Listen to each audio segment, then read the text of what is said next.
Hello বন্ধুরা, আপনারা খেতে বসেছেন গো। দেখুন আমার বাগানও গোছানো হয়ে গেল। আমার ছোট্ট হেসেলের ছোট্ট মেনু সব কিছু রেডি করে নিয়েছি। এবার আমি খেতে বসলেই হলো। তাই দেখো আজকের মেনুগুলো হচ্ছে, প্রথমে এটাই বলি, ডিমের আলু দিয়ে ঝোল। ডিমের ঝোল,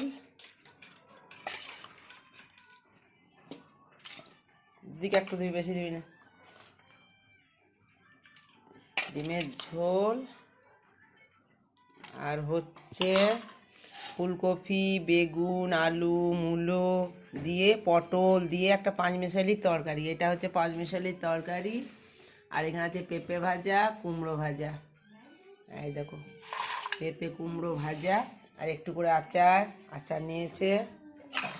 এটাই হচ্ছে আমার আজকের মেনু, ছোট্ট হেসেলের ছোট্ট মেনু।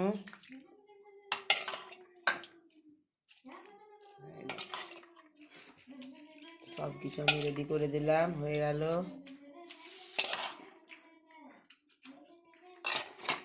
ঠিক আছে বন্ধুরা, তাহলে আমার এই ছোট্ট হেসেলের ছোট্ট মেনু যদি ভালো লাগে অবশ্যই লাইক কমেন্ট করবেন আর ভিডিওটা দেখবেন। ওর ভাত খাবে না রে রিঙ্কু, এই যে নুনু ভাত খাবে না। ঠিক আছে বন্ধুরা, তাহলে এখানেই রাখি। এবার আমাদের সব খেতে বসবে। আমার সব কিছু রেডি হয়ে গেল, এখানেই রাখলাম।